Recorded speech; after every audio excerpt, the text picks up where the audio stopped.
বাংলার সংস্কৃতি জগতের অন্যতম পরিচিত কণ্ঠ মধুমন্তী মৈত্র।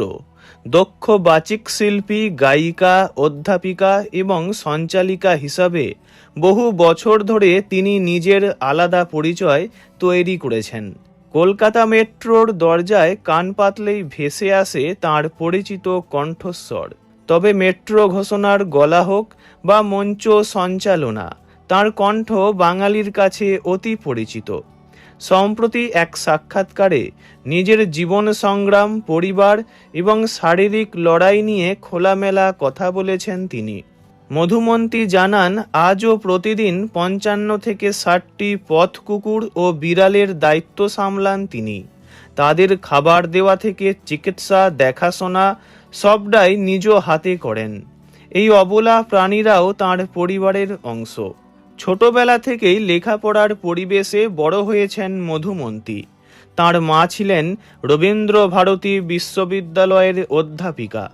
প্রেসিডেন্সি কলেজ থেকে ইংরাজি নিয়ে লেখাপড়া করেন মধুমন্তী। তারপর ধীরে ধীরে অধ্যাপনা, দূরদর্শনে সঞ্চালনা এবং বাচিক শিল্পী হিসাবে নিজের জায়গা তৈরি করেন।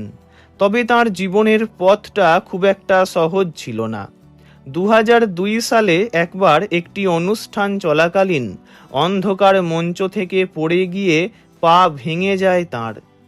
আর ওই দুর্ঘটনায় বদলে দেয় জীবনের গতিপথ।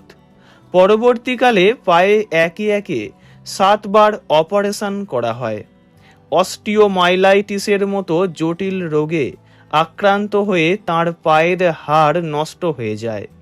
বর্তমানে তাঁর পায়ে ভেরাস ডিফরমেশন নামক একটি সমস্যা তৈরি হয়েছে, যার ফলে একটি পা অন্যটির চেয়ে ছোট হয়ে গেছে। প্রতিটা দিন অসহ্য যন্ত্রণার মধ্য দিয়ে কাটে তাঁর। এমনকি কোনো ওষুধও এখন আর ওই ব্যথা কমাতে পারে না। কিন্তু সমস্ত প্রতিকূলতাকে জয় করে হাসি মুখে নিজের কাজ আর দায়িত্ব সামলান তিনি। তাঁর স্বামী ও মেয়ে খুবই সাপোর্টিভ। ব্যক্তিগত জীবনে অশোক বিশ্বনাথনকে বিয়ে করেছেন তিনি। অশোকবাবু একজন নাট্য ব্যক্তিত্ব ও জনপ্রিয় পরিচালক।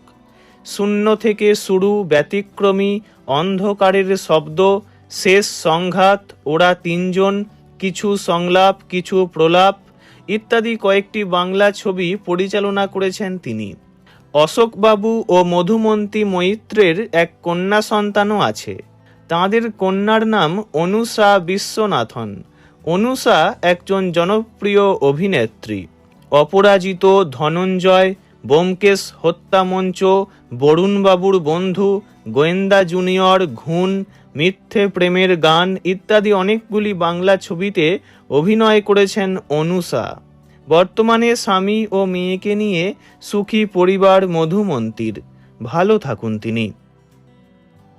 ভিডিওটি ভালো লাগলে লাইক করবেন, অন্য কারো বিষয়ে জানতে কমেন্ট করবেন, আর এমনই সব ভিডিও পেতে চ্যানেলটি অবশ্যই সাবস্ক্রাইব করবেন। ধন্যবাদ।